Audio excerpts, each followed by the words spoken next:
This is the Comics Alternative Webcomics, reviews of Blindsprings, Albert the Alien, and A Fire Story.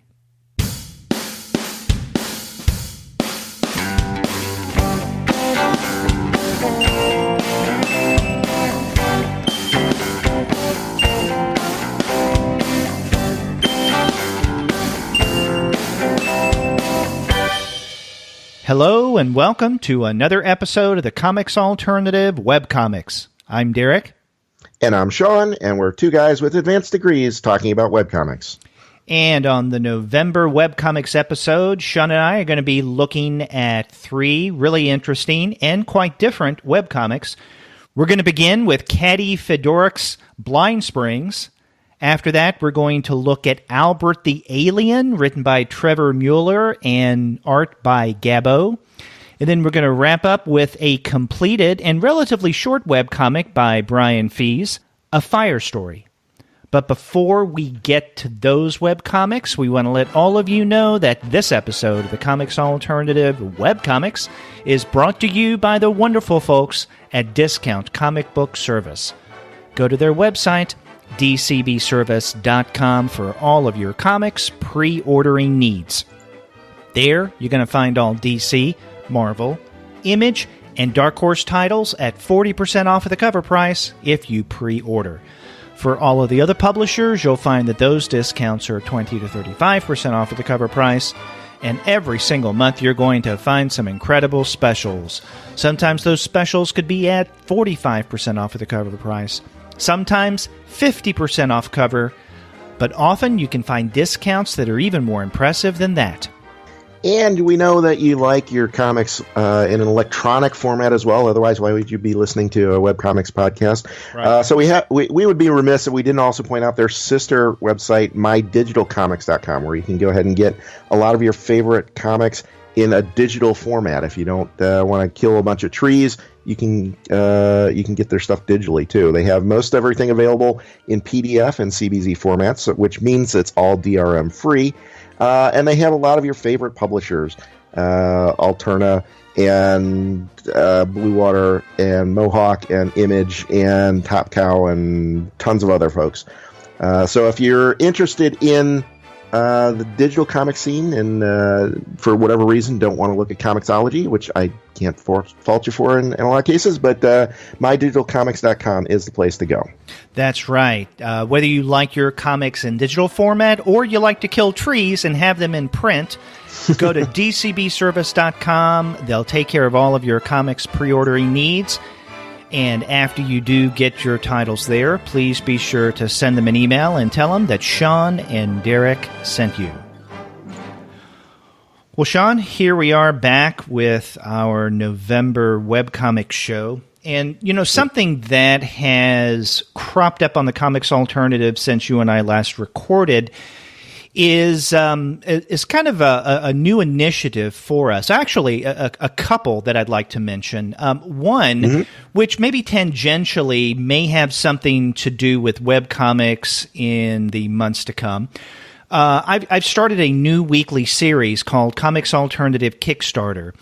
Who knows? Maybe at some point I'll change the name to Comics Alternative Crowdfunding, because what if I want to talk about something on Indiegogo? But what I thought is that every Saturday morning I would put up a very brief, like about 15-minute conversation between me and a comics creator who is currently kickstarting a particular comics-related project. And as we record this on Saturday, November 4th, I put up the second episode of the new series.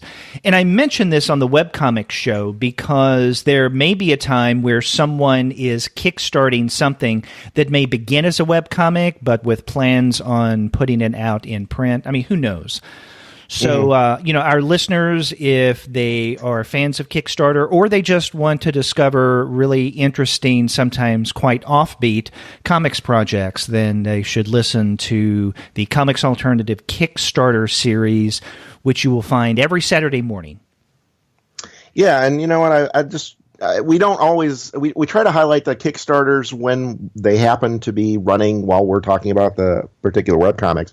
But a lot of these folks that we do talk about on the webcomic show either have run Kickstarters already or are preparing for another one. That's almost one of the primary models anymore for financially for these guys is, you put the comic out for free, then get a Kickstarter or, like you said, an Indiegogo or something else to run to get it printed up and make some money off of it. Yeah, in fact, you're right. The vast majority of the webcomics that you and I discuss each month, they do provide the webcomic for free, but many of them have Patreon campaigns. And so as they are creating the webcomic, they get some funding through that. Then when they get enough story together that they want to put it out in print format, that's when they kickstart. And, some of these webcomics that have been around for quite a while have multiple books, multiple volumes that they have created either on Kickstarter or, some have even gotten picked up by major comics presses, and so that's a good thing. But yeah, I hope that our listeners, if they haven't already, will check out that weekly series, Comics Alternative Kickstarter.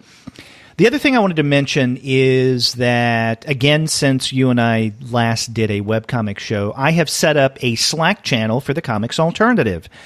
And I've taken down the discussion forum that we had up. Not that I didn't like the discussion forum, it's just that people weren't using it, and also every now and again we would get some kind of spammer on there that I'd have to go in and kind of clean things up. Right. But, I've heard that several people with other podcasts have set up Slack channels and have found that quite successful. So I thought, why not set up one for the Comics Alternative?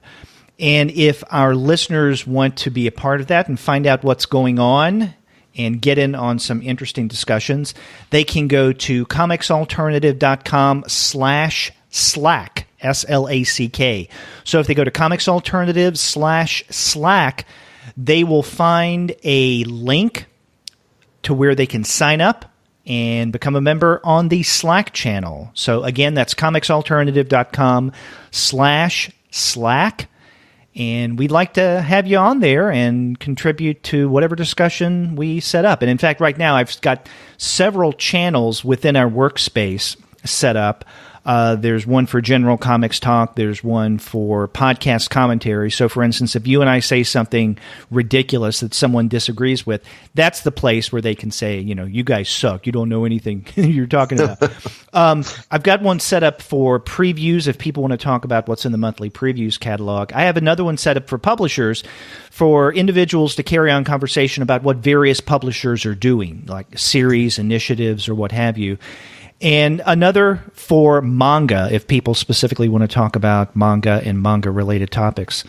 And if our listeners and contributors want, I can even set up one for webcomics.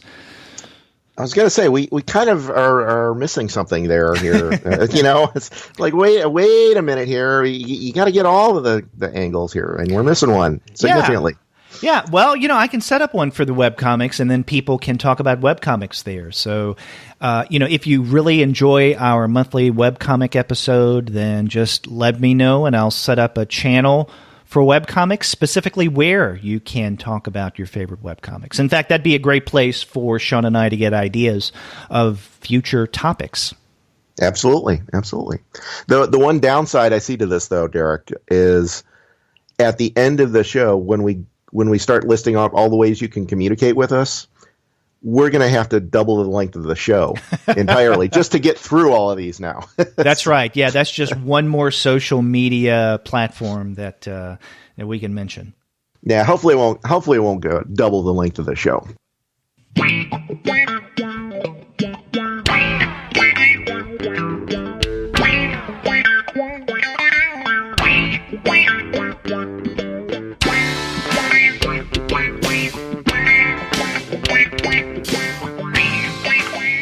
Well, speaking about the length of the show, let's go ahead and get into the first webcomic that you and I are going to be discussing for this month, and this is Blindsprings.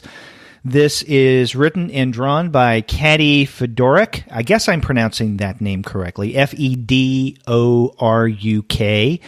And you can find it at, easily enough, Blindsprings.com. That's one word, Blindsprings.com. You can also find it through Hiveworks. It's part of that collective, which is actually where I discovered Blindsprings. This has been going on, I think it started in October of 2013, and it's currently going on right now. We're into the 7th chapter of this webcomic. And in fact, I think that the latest installment went up just today, November 4th, as we're recording this. I have not seen that one yet. Yes. So yeah, this is an interesting webcomic. It's a fantasy, and I have to tell you, I'm normally not a fan of fantasy adventures. I guess if they're too formulaic, those are the kinds that, I can read, but I usually don't enjoy. This one is a little different, I feel. It is fantastical. It does deal with magic. But there's a lot more going on with it. Did you enjoy Blindsprings? Honestly, it wasn't bad, but I couldn't really get. I couldn't get onto it as much as I would have liked. It's drawn beautifully. I love her illustration, and I understand the story. I figure, here's kind of what she's doing. I kind of get that, but for some reason, I just couldn't click with any of the characters. Not that they weren't there, not that they weren't expressed well, but something wasn't clicking for me for some reason. There are parts of the story here and there that I feel weren't fleshed out enough to where I could understand exactly what was going on. And maybe not in a major way. In other words, I never felt that I was completely lost in the story that Fedoruk was telling or is telling. But there were a few occasions where something was mentioned, a particular relationship or kind of narrative world situation that Fedoruk is referring to, that I didn't completely wrap my brain around because I felt that I missed something or something wasn't explained entirely. In other words, I got the impression that this story world that Fedoruk is creating is, I guess, fully formed in her mind. Or at least it is almost fully formed in her mind. It seems that way. Yeah. It's just that a few occasions, I don't know if she completely articulated whatever it was she was trying to explain. But again, those were just few and far between, little bubbles that cropped up here and there that made me wonder, did I miss something? And so I went back 2 or 3 pages to see if maybe I read it but just didn't pay attention to it. Other than that, I feel that it's quite a strong story.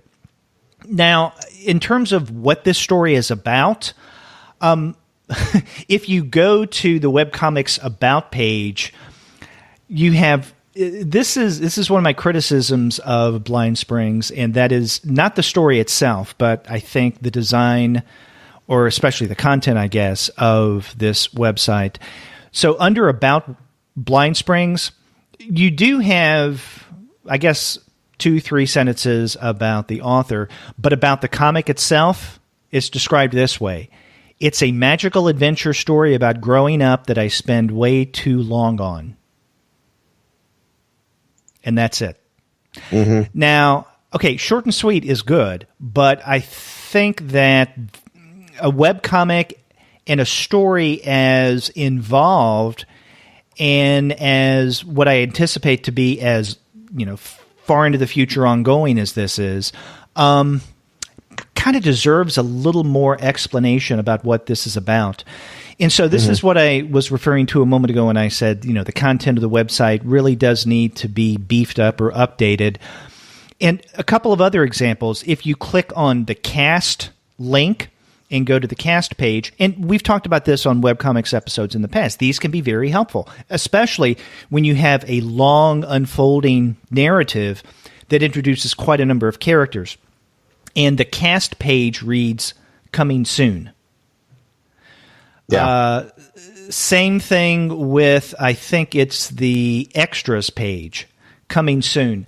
Now, if this webcomic had just gone up earlier this year, I could understand this, the coming soon pages, especially for something as significant as the cast page. But if this has been up since 2013... Well, and you know what struck me about that, too, is it's not that she doesn't have those pages done. Because as you're going through the story, she has a couple of spots where it looked like she took a couple of weeks off between chapters or whatever, not uncommon among webcomic artists. And so she would put filler material just so, regular readers could keep coming back and they're not sitting there with nothing. And several of those were cast pages. Mm-hmm. And she'd have it'd be like a totally different design and style, but like the old Marvel handbooks or something, right? There's a picture of the character. Here's some high level information. Here's their name, height, weight, basic, profession, something like that, and then a paragraph or three on background and history and who they are and everything. Mm-hmm. So she's got all this stuff done. And it's just not available. It's not easily available. It's you can get to it if you're reading the story and it happens to get between the chapters. But there's a cast page. It would be great to even just link to them, and she doesn't do that. Right now, it's so you're right. This is something that she already has, for all practical purposes, the content to actually fill in the cast page. It's just not done yet. Mm-hmm. On the other hand, I think it's easy for us as readers/critics to say, oh, this is something that she hasn't done yet, and she needs to update her website to include, let's say, the extras and the cast information.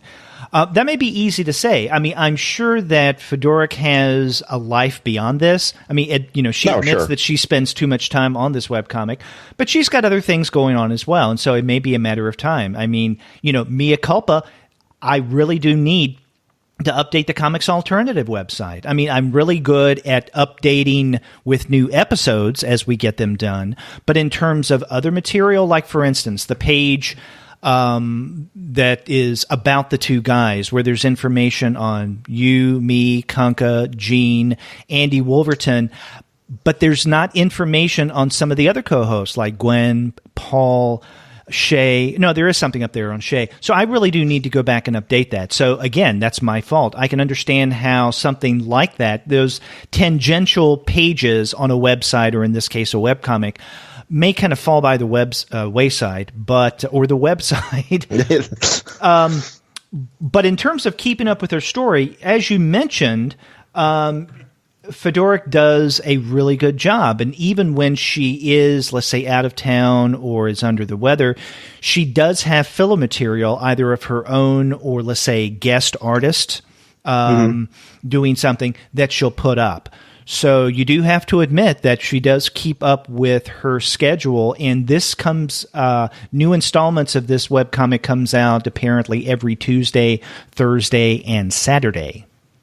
And like you said, she's been doing that for several years now. We're That's up to 300 some pages in the story, and she's been cruising along with that. And I should point out too, and that's she's putting a lot of work into this. Clearly, I mean like I said at the top there, she's got a great illustration style, and part of that is because she puts a fair amount of detail in there, both in the line work and the coloring and the lighting and all of that. And she's clearly putting a lot of time and energy into the art of this. So it's not something she's slapping off just to get an update out. She's still putting out a good chunk of really solid work each and every other day thereabouts. Right, yeah, very detailed work. The art style, I want to mention something about the art style. The art style I enjoy.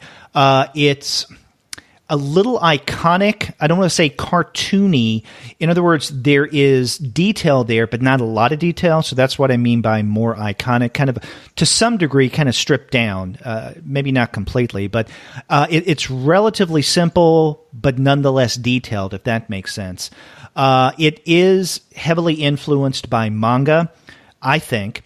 For that matter, though, I think most of the comics that I do find on Hiveworks, and a lot of webcomics in general, seem to have a similar look or an influence from manga. But I think that there's something about Fedoruk's art that stands out among some of the other that I've seen. And I think that even though it may be a little iconic, as I described it, there is quite a bit of detail, not only in the line work, but also in the color, that gives it a kind of depth that you don't find with a lot of other webcomics whose artist style you would say is somewhat similar to Fedoruk's. Yeah. And actually, as I'm sitting here thinking about it, it reminds me a little bit of the films of Miyazaki. Oh, okay. That's good. Because if you look at, any of his movies, the characters are usually pretty simplistically drawn, right? They have a very cartoony kind of quality to them, but you still get that sense of depth. You still get the kind of fluidity and lushness of the environment and the characters and the movement and all that. And I see a lot of that style, or a lot of that sensibility, I guess is probably a better word, in what she's doing here as well. Right. Now, even though we don't get much about what Blindsprings is about on the Webcomics About page, we can try to state in a nutshell what this story is about. I think that basically it is kind of the tension between two groups of individuals who, in one form or another, have something to do with magic, right? They're the Orphics, and then there are the academics. And the way that things have evolved by the time we're in current story time, the academics are standing against the Orphics, or at least they're suspicious of them. They may allow some of them to live among the academics, allow the Orphics to live among them in their community, but they keep a close eye on them because they know that they can be dangerous. And in fact, there's almost a sense at times that the academics really don't believe in magic, that, this is just all myth and hogwash from Orphic legend. At the beginning of this webcomic, we're introduced to a character by the name of Tamara, or sometimes she's called Tammy as a nickname. She is the priestess of the Orphics, and she is connected to the spirits of the world, not necessarily of the forest, even though I think when we see her at the very beginning, she is in a forest. And she is discovered by a young boy at the time whose name is Harris, and they become friends. Later on in the first chapter, or maybe it's the prelude, Harris returns, a grown man. He's a student. He is one of the academics. And what he does is he, so to speak, captures Priestess Tamara and wants to bring her back to his world in order to show the other academics that he studies with that this is not just a figment of his imagination, that when he was younger, he did indeed encounter the priestess of the Orphics, and she has magical powers connected with the spirits and all of that. She ends up getting away, but she becomes lost in this town. I can't remember the name of the town that they're in, the city. It's Wisteria, Aberwell. I think that's it. And so in Aberwell, Tamara meets a couple of young women. There is Imogen, and Street is the nickname of this character. Elodie is her real name, I think, but her nickname, she's called Street. And so with these two characters, Tammy goes around and tries to avoid detection. But they also, in one form or another, are resisting the academics. And then there are other characters who come into play here that become quite important. Again, all the more reason to update the cast page. But I think that what we have going on here is kind of a push and pull between these two forces, right? The academics and the Orphics. And so it is, as the brief about sentence on the website states, it is about growing up in some ways. But I think that there's more going on here. the academics in many ways represent a kind of rational, logical approach to existence. Whereas the Orphics, with their association with the spiritual world and with magic, represent an alternative way of looking at reality. And so I don't know if I'm getting a little too philosophical here, but I couldn't help but be reminded as I was reading Blindsprings of the movie My Dinner with Andre. And I'll tell you why. It's not as wacky as it may seem. For those who've seen the movie, you know that it's a conversation over dinner. I mean, thus the title, My Dinner with Andre. Andre Gregory and Wally Shawn have dinner. And they talk about how to understand and appreciate existence or reality. And it basically comes down to these two kind of forces. Do we approach it in kind of a rational, logical manner, or is there something else going on? Is there an alternative way of understanding ourselves and the world around us that maybe had its last really big flare around the 1960s, early 1970s?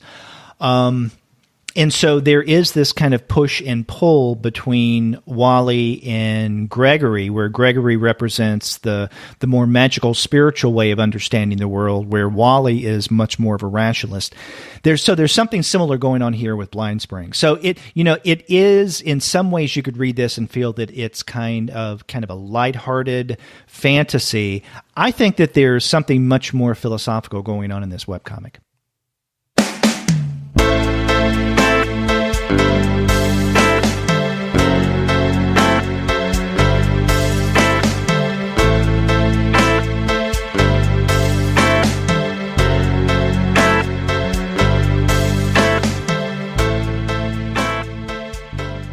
I love that comparison to My Dinner with Andre. I hadn't thought about that, but that's really, I think, that kind of hits the nail on the head, I think. Because it's easy to say, okay, we've got this kind of conflict between these two groups, but there's a lot. It's not like a typical straightforward conflict per se, right? There's, like if you take an environment such as Harry Potter, for example, there's a lot more direct competition and animosity between the magic wielders and muggles. Mm-hmm. And it takes a much more nuanced approach to that same kind of argument, right? That there's these two groups with, as you said, very different philosophies, and they're not really at odds per se. They're not fighting, they're not having brawls in the street. This isn't West Side Story kind of thing or anything.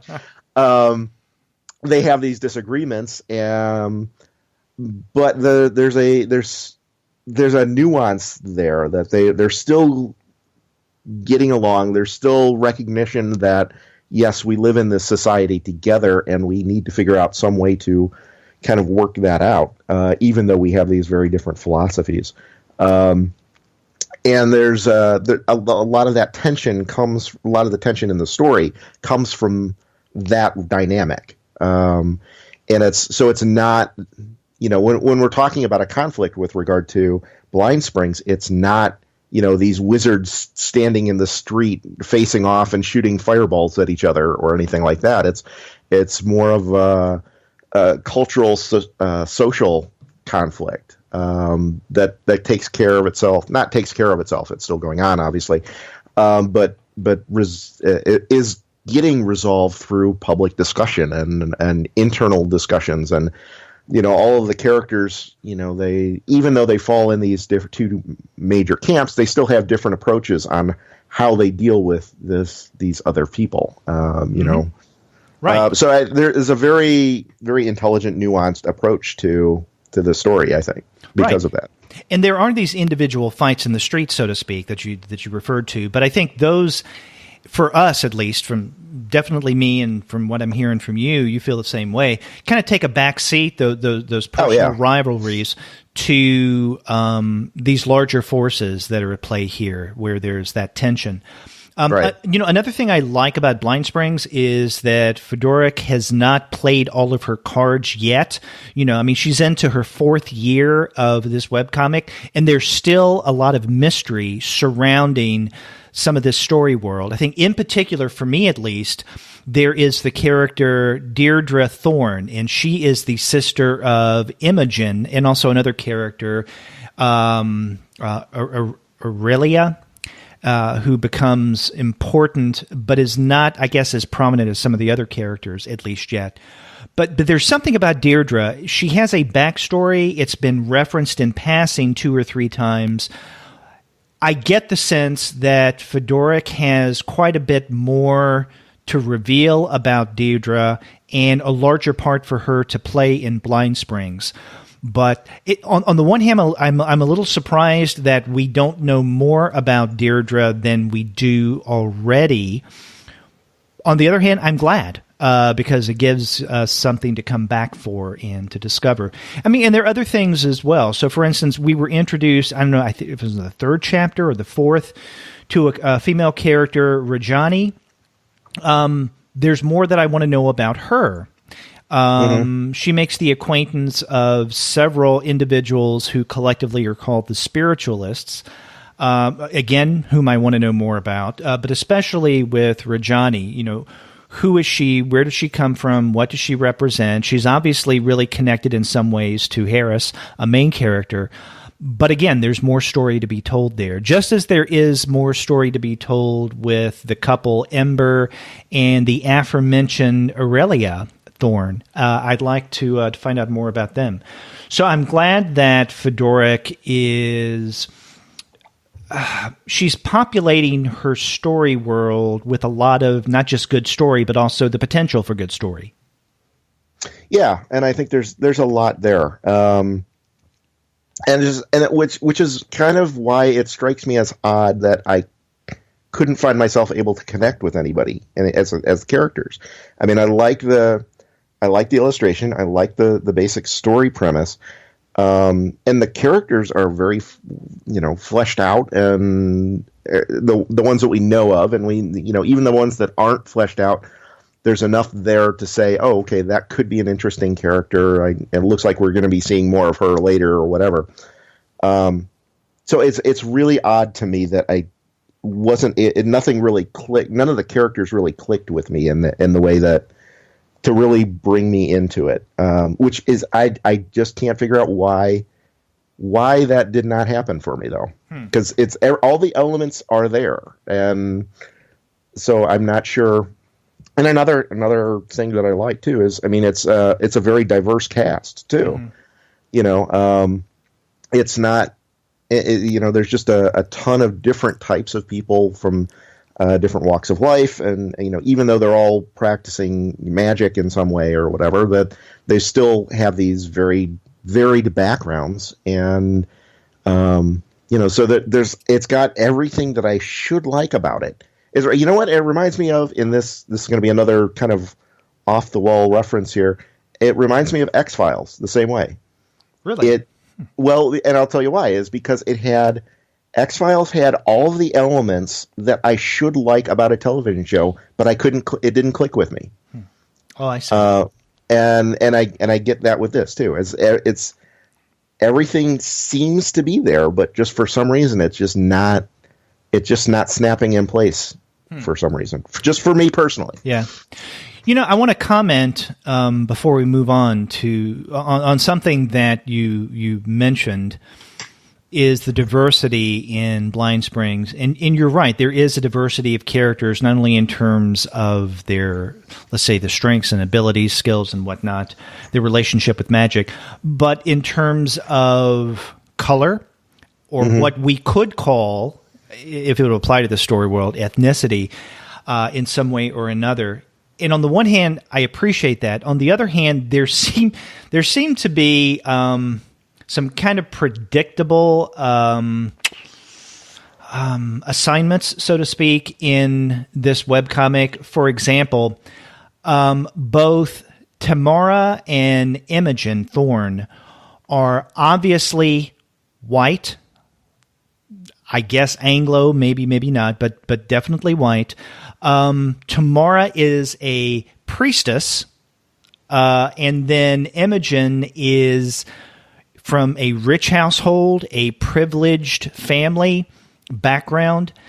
The character Street, I mean, first off, she goes by the name Street. Elodie is her real name, but she goes by Street, is a darker, as drawn character. I don't know if we want to call her African American because that means nothing in this particular fantasy story world, but she's darker.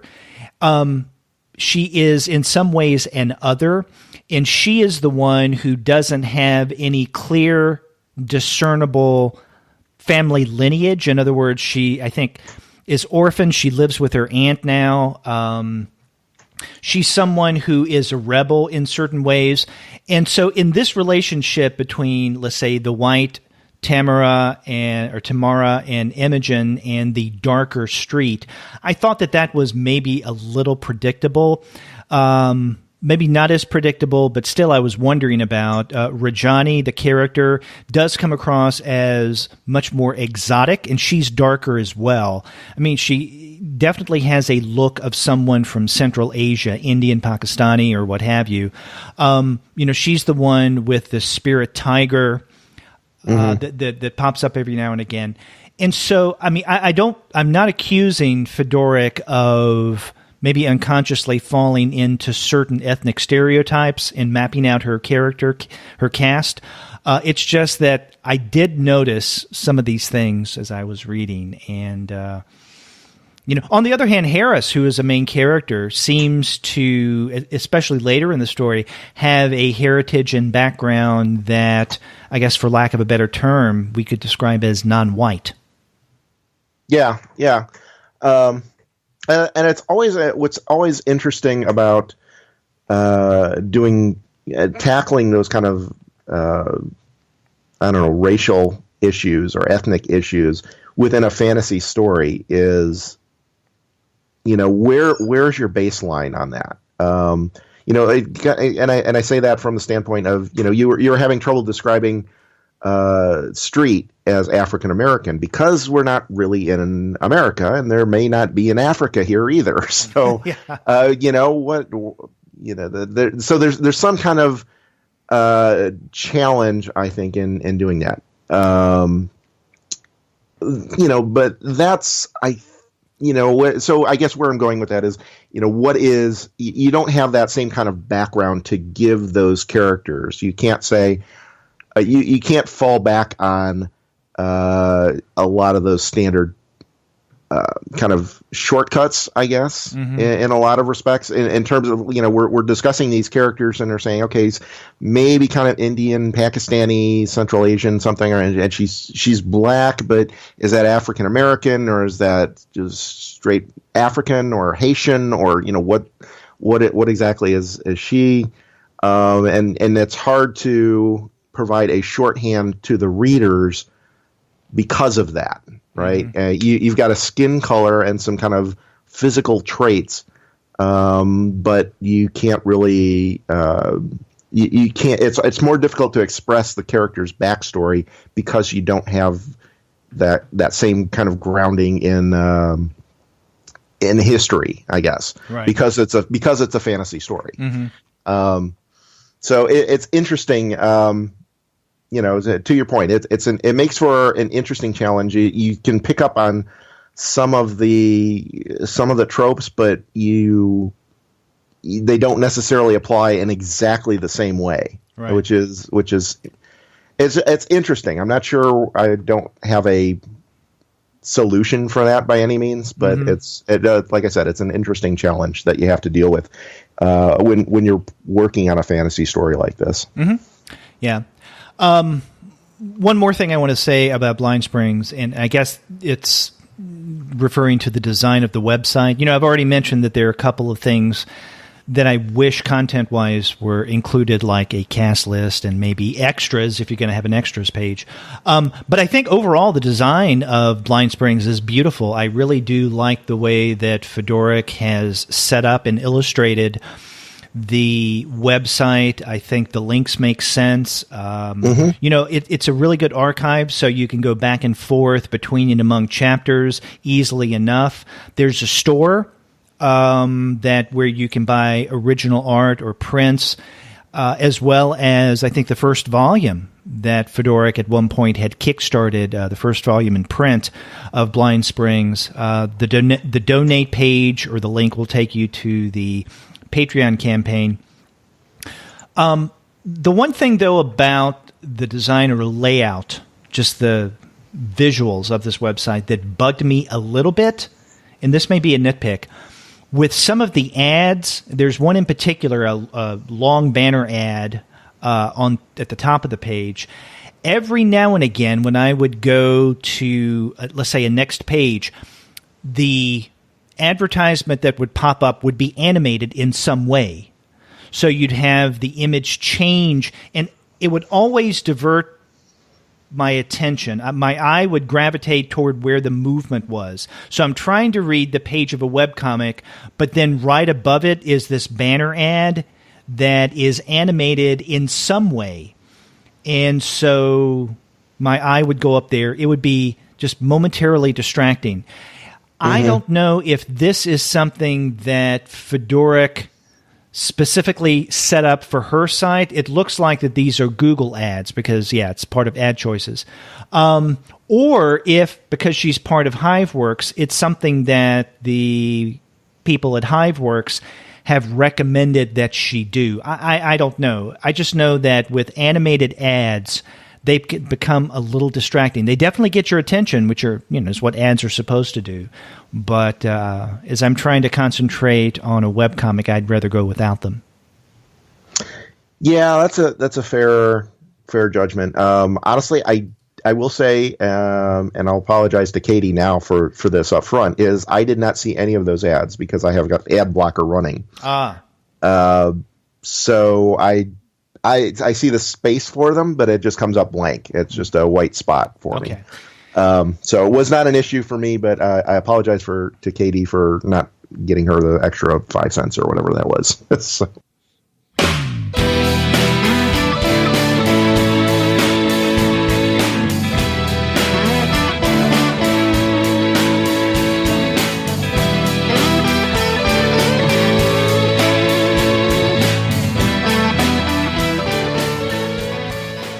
Okay, let's move on to the second webcomic that we're looking at for this month, and this is Albert the Alien. This is written by Trevor Mueller, and the art is by Gabriel Bastista, but he goes by the name Gabo. Our listeners can find this at Albert the Alien, that's one word, albertthealien.com. And this is another one that began in 2013. Albert the Alien began in August of 2013. Blindsprings began in October of 2013. And it's still going on today. And this is a very different kind of webcomic from Blindsprings. In other words, with Blindsprings, you can't just, let's say, start with chapter 4 or 5 because then you'll be lost. I guess you could, but there's a lot that you wouldn't know, and you need to go back and fill in what you missed in the first 2 or 3 chapters. With Albert the Alien, I think you can pop onto almost any chapter, and even though it would be nice to know what happened in the previous chapters, you can more or less find a story that you could enjoy. Yeah, I think, and that goes to, I think, a lot of Mueller's approach in general. Because he's writing this, I've talked to him, I've run into him at a variety of shows. He lives in the Chicago area here, so I've run into him at a lot of the shows in the area.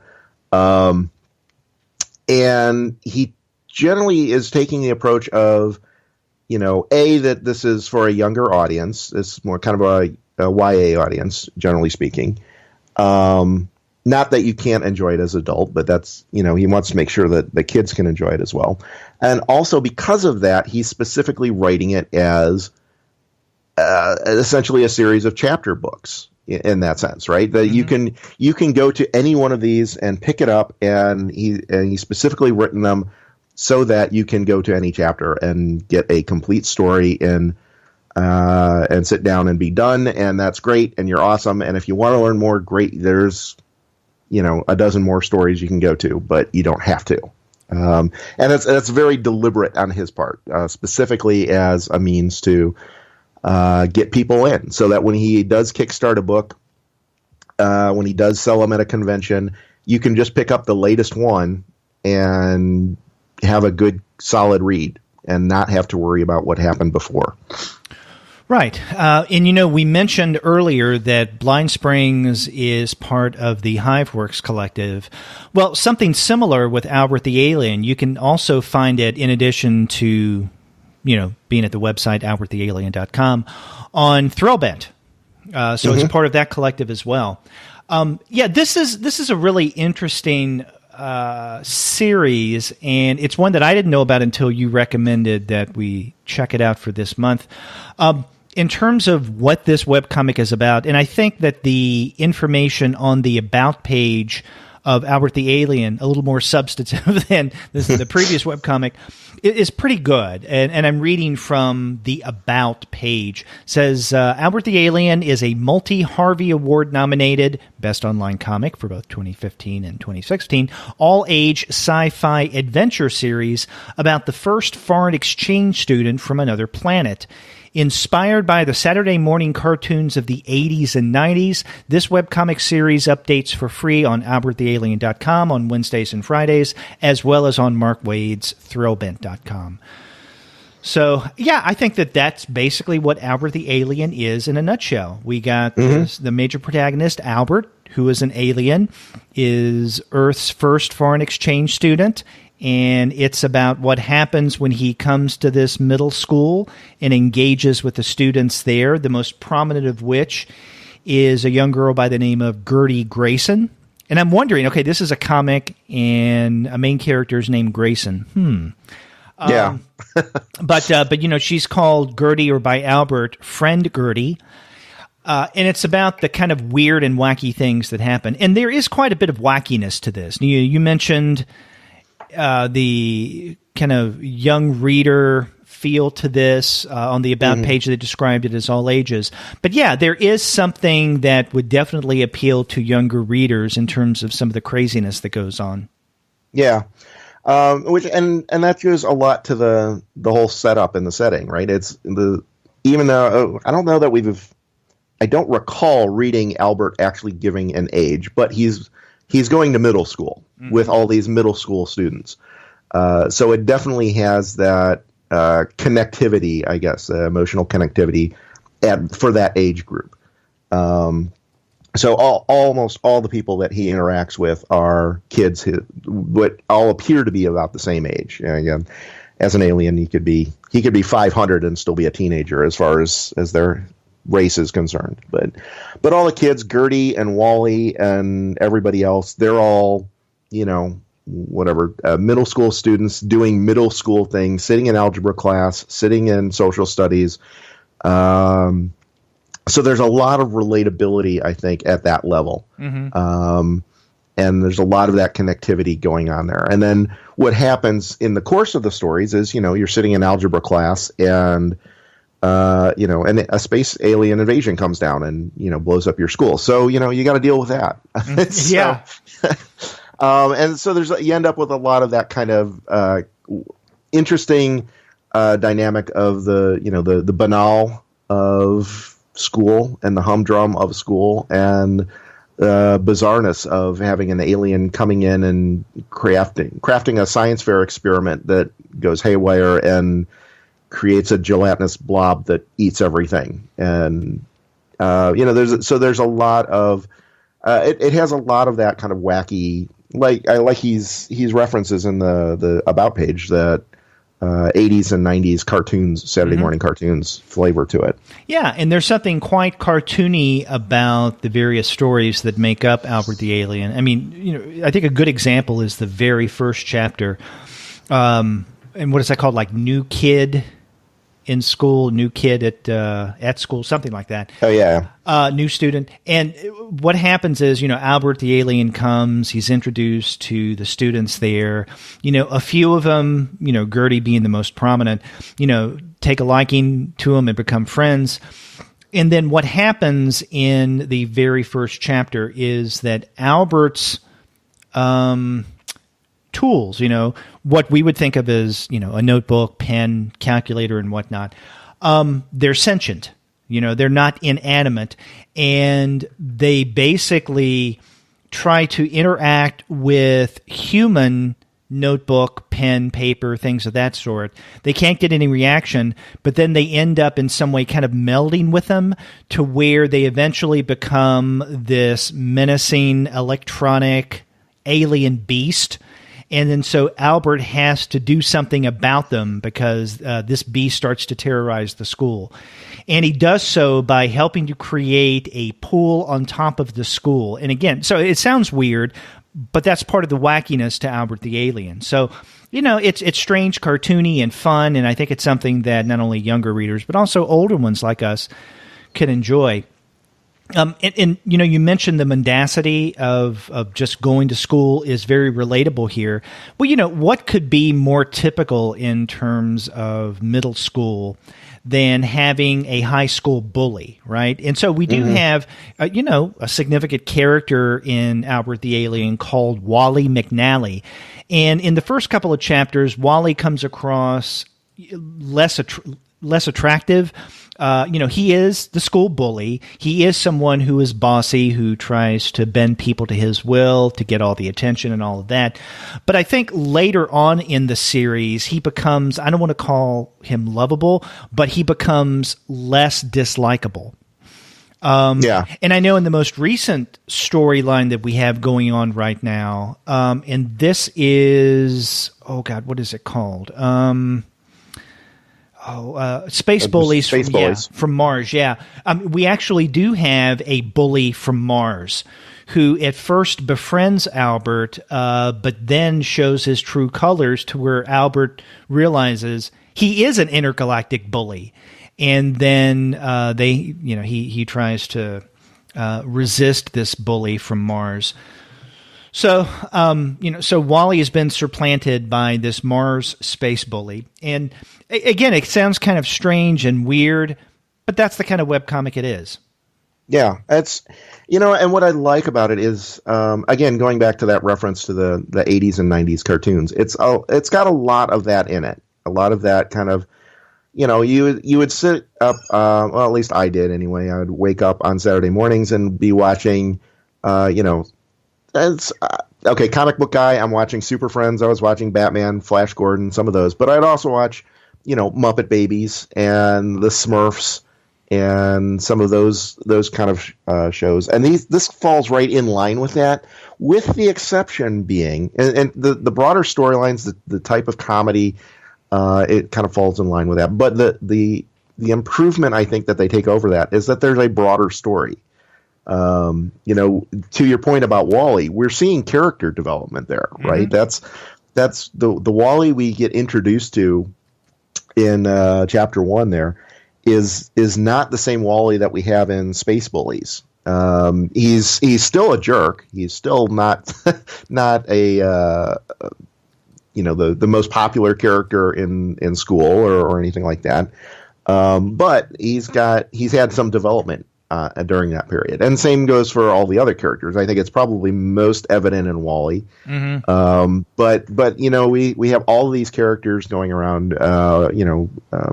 Albert plus all of his friends. Albert, there is the danger, potential danger, I suppose, in kind of the same thing that they ran into eventually with the TV show Third Rock from the Sun, in that you've got these aliens coming down, and a lot of it is about exploring humanity through ostensibly a new set of eyes. But after a while, you would start to get used to that. There's no longer a surprise why we kill other animals to survive. Why don't we just grow food? Or something like that. You bring a fresh perspective, so it's you can make some interesting comical observations like that. And there's a potential issue of that happening with Albert, I suppose, down the line, but I have not seen evidence of that yet.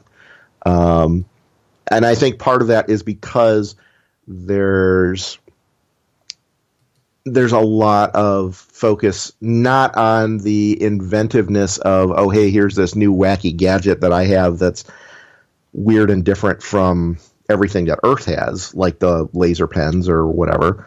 But I think there's enough of that to be able to drop that in periodically and make for something else interesting and different. So we don't have a series of stories that are, here's the kind of the formulaic version of a monster of the week, but instead of monster, it's the week of the week, it's technology problem of the week, or whatever, something like that. So we do get some interesting things going on, I think, because he's able to bring in different ideas and not rely on just the fact that Albert is this outsider character, with outsider society, outsider technology, outsider viewpoint, all of that. So I think there's even though this has been running for a little while based on that kind of outsider premise, it's still interesting and fresh. He still manages to keep it interesting and fresh even after whatever, it's 4 years or something that he's been doing it now. Yeah. And you mentioned the longevity of Albert the Alien. I mean, that raises another question that obviously we can't answer, but it'd be interesting to speculate on is, how long can this comic go? Will there be a point when this premise does begin to wear thin? You seem to think that we've got a long time before that's even, a possibility. But but I agree. I do think that the creators are doing something with different twists with each chapter, and I think we're into 17 chapters now. The most recent is chapter 17. Now, some of these chapters are part of ongoing storylines. So, for instance, the first chapter that I was trying to remember the name to earlier, actually it is New in School. So New in School, I guess this larger storyline takes up the first 4 chapters, and then the next larger narrative arc, Teacher from Planet X, takes up 1, 2, 3, 4, 5 chapters. And so it's not as if every chapter is a new storyline. It could maybe each chapter stand on its own, but within a larger narrative arc, they're more coherent. And so I guess a way of looking at Albert the Alien is at least threefold. One, or maybe fourfold, okay? One, you can look at the individual daily installment or whatever new page goes up. It's not necessarily a gag strip, but I think that the rhythm of Albert the Alien is somewhat like that. In other words, each page, even though it can't really stand on its own, it almost does, if that makes sense. Then you have the chapter, and each of the chapters, and again, we're into chapter 17 right now, for the most part, pretty much self-contained. And then going a little larger than that, you have a bigger narrative arc that could take anywhere from 3 to 5 chapters to compose it. Which definitely could much more stand on its own. And then you have the entire webcomic itself, the series. Yeah. Yeah, and that's just what we're seeing right now. And I know, like I said, I've talked to Trevor at a couple of conventions in the past, and he's also said, he's got in mind that this could go on essentially indefinitely, because not only do you have the development that we've seen within the middle school environment, he can age these characters too, right? So he's really cognizant that he could do an entire new series of Albert the Alien stories that they're in high school then, or college, and maybe take a more like a Saved by the Bell approach. Or Has something. he mentioned this to you when you've met with him? Yeah. He's expressly said and thought about this as, if he gets, if the audience that he has for this starts falling off, or gets tired of this, or he runs out of ideas for this or whatever, he can take that or even do this in parallel. Put all the characters in, like I said, high school or college. And you can still keep largely the same cast, but then there's a whole different dynamic going on at a high school environment. Mm-hmm. And he can take that, because of that too, it can start getting away from a kind of this YA approach into more just straight science fiction potentially as well. And he's thought about, he mentioned this as well, is he could go in reverse and do, I kind of mentioned earlier, Muppet Babies, do the same type of thing, kind of an Albert Babies type of thing where they're in grade school or something, and have a young kids version of it, like a board book version almost, So he's very conscious of what he's working on with this. I know he had a concern. He thought about it at one point, and it's like, hey, he can take this through like Albert's entire middle school career and take 4 years have 4 years of the school going through there and whatever. But then he looked at how quickly he was turning these out and realized that would take him, 20 years to put that together. So then he started thinking, well, is any reader going to sit around for 20 years for that kind of thing? I mean, even the Harry Potter stories, those went, 10 years, maybe 12 or something like that, to get them through the 4 years or whatever it was. Is anybody going to sit around for any story that long? Star Wars is a good exception, but that's the exception that proves the rule, as it were, in a lot of cases.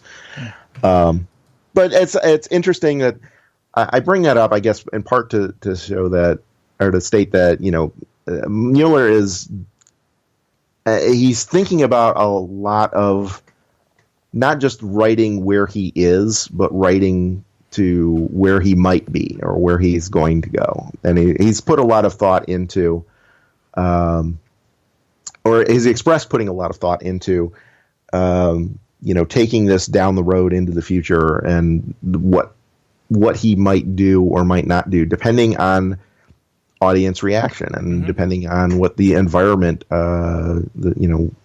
looks like. If that, Kickstarter wasn't around, I think, or it had just started when he started this, but that obviously threw a dynamic into his storytelling and how he promotes his book. I know he had also mentioned he originally took this to publishers and tried to get it, go through Scholastic or something, or First Second or somebody, and no one was able to pick up on that.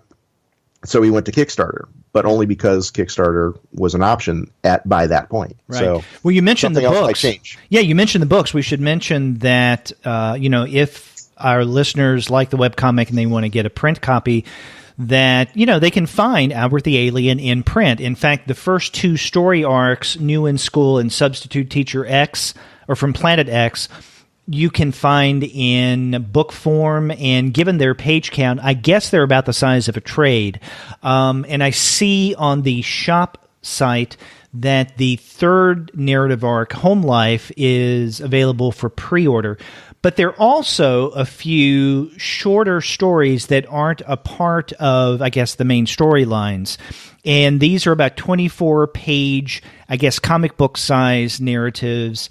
So Albert the Alien is using the hall pass. Albert the Alien goes to the movies, and Little Albert are the shorter comics that you can buy for $5. So if you're someone who likes to read webcomics and then get print versions of them, as you can do with the first book of Blindsprings, you could do the exact same thing with Albert the Alien. Yeah. And like I said, I see Trevor a lot in the convention circuit here in the Chicago area. He's got a list of all the shows he's coming up, that he's going to be at coming up in the next several months. And it looks like he's doing at least, looks like almost 2 a month for the first 6 months of next year, something like that. So he like I run into him all the time. He hits a lot of shows, so plenty of opportunity to see him if you're in the Chicago area. Right. And to talk about the design of the site, as we did for the previous webcomic, I think it's pretty good. The archive is useful. It's easy to navigate between chapters and narrative arcs. You do have a substantive about and cast page. There's even a link for readers to subscribe to a newsletter. There's a page for the press that Albert the Alien has been getting. And then, as I mentioned earlier, a store where people can buy both, print versions of Albert the Alien and other things. So definitely check it out. And again, that's albertthealien.com.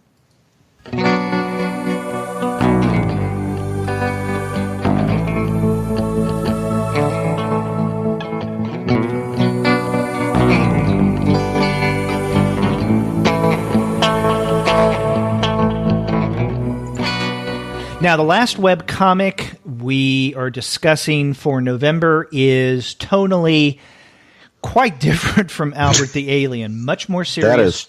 Yes, much more serious story and a much more timely narrative. This is a fire story by Brian Fies, and we've talked about Fies' work on the webcomic series in the past, and in fact, I can't remember if it was with you or with Andy Wolverton that we discussed The Last Mechanical Monster. Was it the two of us? That was here on this show. Okay, so that was when you and I did it. Okay. Yeah. But yeah, and we both really enjoyed The Last Mechanical Monster. And in fact, I think we caught it just a few weeks before it actually wrapped up. And we were really impressed by that. And, The Last Mechanical Monster, a really fun, well-done webcomic. This new one by Fies, a fire story, well done, but a much darker, more serious tone. And this was created quite recently. I think it was published, or at least it was created and then put online in 2 parts. The first part went up on October 13th of this year. And then, I guess several days later, the second part was completed. But what Fies did was to include the first and second part together when he had the second part, so that you would have a complete story. And then just a few days ago, earlier this week on October 31st, he published an epilogue to the story. So, this is not a very long webcomic at all. I think that, if we include the epilogue, it's something about, 25 pages, something like that? Something like that. I didn't count. But yeah, and it's about the fires out in California that, were very much in the news a few weeks ago. And unfortunately, Fies and his wife suffered. Their house burned down. And it's that story of experiencing that fire. Yeah, and that's what's really striking is he's drawn that in the aftermath of that. They woke up, as you can read in the story itself. They woke up at 1 a.m. They're getting these alerts that the fires are coming down into their area. They need to evacuate. They grab a bunch of stuff, throw their dogs and cats in the car, and go. And 2 days later, 3 days later, whenever they're allowed back to the property, there's nothing but smoldering ash. And he literally lost everything he had. He's just literally everything except whatever they were able to walk out with that day or that evening. That's all this story is it literally it starts with at around 1 a.m., my wife Karen snapped awake. The electricity has gone out. I smell smoke, and they're out of the house the next page. And that's it. Then it's him going back, seeing the neighborhood, seeing the house, what his wife was helping other people, trying to organize things and whatever, and what happened in the aftermath of losing everything you have. Now, our listeners can find this on Fies' blog, and that is Brian Fies, BrianFies.blogspot.com. And unlike the previous story, The Last Mechanical Monster, which I think, it had its own URL, lastmechanicalmonster.blogspot.com. A Fire Story is part of Brian Fies' ongoing blog. And, you can look on the blog, brianfies.blogspot.com, and you can see that in the month of October, there are 4 entries. And, the one that you were just reading from, Sean, beginning the webcomic, A Fire Story, appeared on the 13th of October, but there's an entry also on the 13th of October that precedes that one. And this blog entry is titled, "It's the End of the World as We Know It, and I Feel, ellipsis, well, not fine exactly." And basically what Fies does is he describes what was going on with the fire, how it, came through, ravaged his neighborhood, specifically his house. And he includes a variety of photographs of what it looked like, at least from a distance. And there's also an aerial shot, a couple of aerial shots of what the neighborhood, what the community looks like in the aftermath of the fire. And he even points out where his house once had been. And so, what that does is it gives, especially with these photographs, kind of a tangible, real-world anchoring to the tragedy that he and his wife, Karen, suffered. And then in the next entry, we get the first part of the fire story, and then the next entry, the complete story, and then the update, the epilogue. Mm-hmm. And so not only do we have the story itself, but there are various paratexts that surround a fire story that helps to give context and I think a fuller appreciation of the tragedy. Yeah, and what's one of the things too I'll point out, he's actually there's a follow up to the update. As he posted, was it yesterday? November 1st, yeah. Or November 3rd. No, yeah, you're November right. 3rd. Yeah, yesterday. Yeah, you're right. With another series of photographs of here's what my place looks like now. And it's literally just piles of ash. There's the very first shot is there's just all this gray, and you can kind of see some trees in the background. And honestly, it wasn't until I read the caption that said, "This is what used to be my car," that I realized what I was looking at. And it's just a burnt out shell of a vehicle. It's half melted. And here's, he's got a couple of things. Okay, we found this survived, so salt and pepper shakers survived for some reason.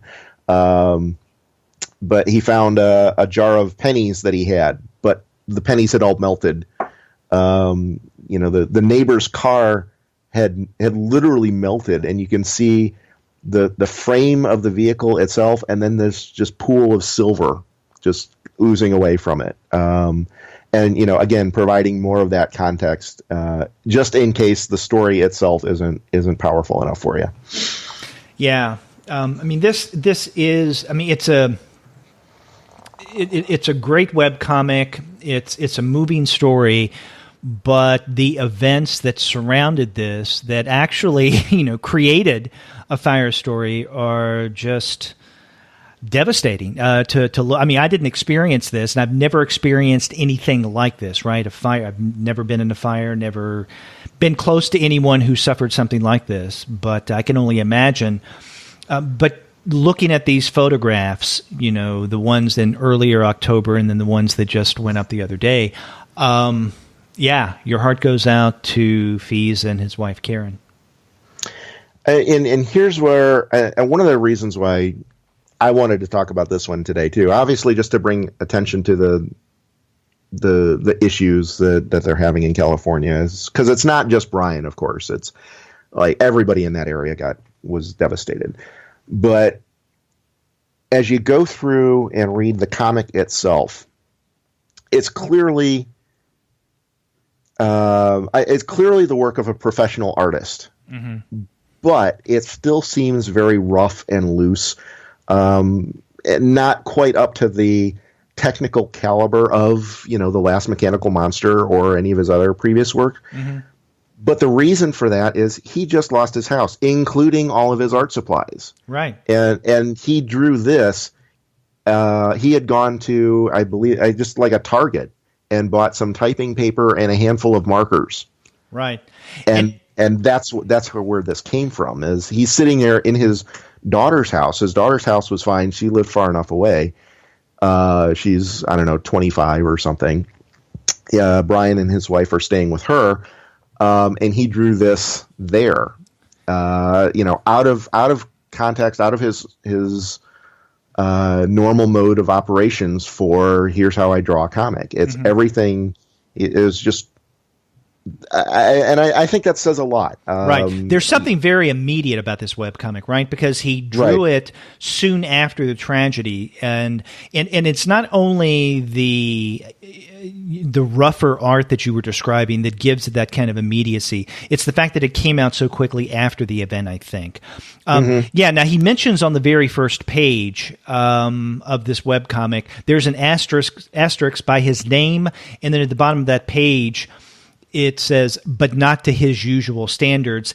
And then in the setup to part 1, and I'm reading from the blog, it says, it's much less polished than my usual work, but that's part of the point. Writing, penciling, and inking an 18-page comic like this would normally take me a few weeks. I did this over parts of 4 days using a bad brush pen and art supplies from Target, Sharpie pens, highlighters, and crummy paper, because Target was the only open store I could find within 20 miles. And so there's something, on the one hand, a little apologetic about this, but on the other hand, it does give a kind of context that I think adds to the gravitas of the story being told. Yeah. Yeah, absolutely. And what's striking to me is how much he's still able to do with those essentially shoddy materials. Most of the story is in black and white, and he just used these other markers and highlighters for a little spot color here and there. The fires themselves, or the fire engines, siren, what you call it, the lights from that, and the orange sky in the background or whatever. And it's clear that he's not using professional materials. You can see where the marker streaks are and all that. But because he's using them so deliberately, it really adds to it really highlights the impact of all this too. That, hey, this is a key thing. This is a significant point, and this shows a lot of what his life is. And I think that he uses that very, very well for the absolute crap materials that he's working with, and to still pull off something that looks even this good, right? Is this well thought out, even though he's clearly thinking about a zillion other things right now, I think is really impressive. Yeah, I mean, I really do enjoy, even love Fies' art style. Even though this is rougher, you can still tell that it's Brian Fies. It's the same kind of work that he does in his books that have come out, for instance, Mom's Cancer, and then Whatever Happened to the World of Tomorrow, and then what we saw in the webcomic The Last Mechanical Monster. I mean, great stuff, as rough as it is, but the roughness is all a part of the aesthetic, I think. Out of necessity, yeah, but I really do think that it adds to it. If this were a little more polished, it may not have the same effect. I don't know, because I haven't seen it really polished. One of the things I found interesting about this webcomic, and this appears in, I guess, the second part, which is on the page, the completed webcomic before you get to the epilogue, is on the very last page. He does point out that, he and his wife Karen were definitely not the only ones burned out, and he lists several people in the neighborhood, in the vicinity, whose homes were also destroyed. But he mentions at the end of this, or close to the end of this list, the widow of a famous cartoonist who lost decades of priceless artwork. Schultz. Yeah. Yeah. Charles Schultz's widow, because the Schultz Museum was also destroyed in this fire. No, the museum was not. Okay, I thought the museum was destroyed. So, but it was his widow's house. It was the house itself. Oh, yeah. Okay. I'm glad you cleared that up. Yeah. So some of it's not everything that Schultz ever created was destroyed. Obviously, a lot of his originals and whatnot had been moved to the museum. His drafting table, I believe, and all of the actual art materials that he used or was using when he finally passed, those were all salvaged. But everything that made Schultz who he was as a person was gone. You know, you think about it, all of the family photographs, all of the wedding photographs that Jean, his wife Jean, still had and I'm sure cherished. The bed that they picked out on, at such and such furniture store, or the couch that they got from somewhere, or his favorite sweater that she had been hanging on to, or anything like that. All of that is gone. And I'm sure some Peanuts material as well. In fact, I know some Peanuts material as well. And I'm sure this is something that I thought about. There were a lot of news reports about how Jean Schultz lost her house at the time. And one thing that she as financially, she will be fine, right? I don't know her specific situation, but I can guarantee you she is getting so many royalties from Peanuts material these days still, that she is not going to have a problem getting another house and putting a new couch in it and putting a new television and a new dining room table and all that. She will be fine from that sense. But, she's lost all of the stuff that actually meant anything, right? That's where they raised kids. That's where they, after after one of the kids graduated high school or college, or they had a birthday party or whatever, that's where all of that happened, was at that one house. That was the house that they lived in, I think, since I looked it up at one point. It was either the late 60s or early 70s. Something like that. So there's still, we did not lose collectively everything Peanuts. There's, like I said, the museum was fine. And everything in it was fine. They closed it for a period. I don't know if it's still closed or not off the top of my head. I know it was closed for a while because a lot of the employees lost their houses or had severe damage to deal with, one of the two. Perhaps both in a lot of cases. But the materials in the museum are fine, but everything that Jean had and kept for herself is gone. Yeah. And I think that's what's really tragic, and I think that's kind of where Brian is trying to go with his whole thing, is that, yeah, okay, you lost, I lost books and I lost stuff, but the stuff is stuff, right? And that does come through in this webcomic. Yeah, and it's all of the stuff that isn't just stuff. It's definitely one of those where there's a, this is what's important kind of clarity moments, right? And like I said, the stuff is just stuff. Yes.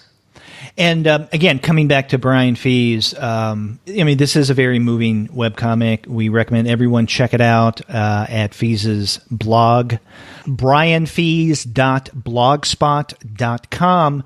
So read the webcomic, and while you're there, if you don't already own them, then click on the links to Mom's Cancer and Whatever Happened to the World of Tomorrow, and buy some of Brian Fies's books, because I already have both copies of those, but yeah, every little bit could help as Brian and his wife Karen try to rebuild the life. We were talking about, Jean Schultz.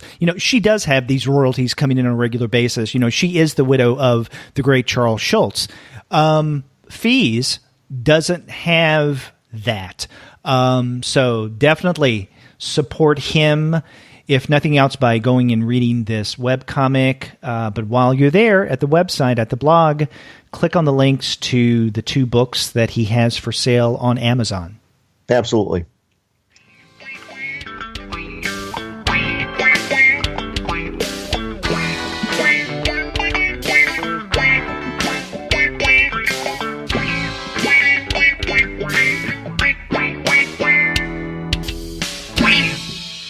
So, Sean, 3 very different titles that we looked at this month. We started with Kadi's, I've been saying Kadi. Is it Kadi or Kadi? Kadi. It's Kidi, so I would go with Kadi. Okay. But. Yeah, Kadi fedoruk's Blindsprings. After that, we looked at Trevor Mueller and Gabo's Albert the Alien. Then kind of a heart-wrenching short web comic that's completed, Brian Fies' A Fire Story. We should rethink the order on these when we end up on the more depressing ones. It's a lousy way to end the show. Yeah, should end with a happy show. I tried to end upbeat by saying buy his books. That's somewhat upbeat. That's good. That's somewhat upbeat. Okay. So there you go. Yeah. So we will have links to those webcomics up in the show notes, as well as links to the books by these various creators that we've discussed for the November webcomic show.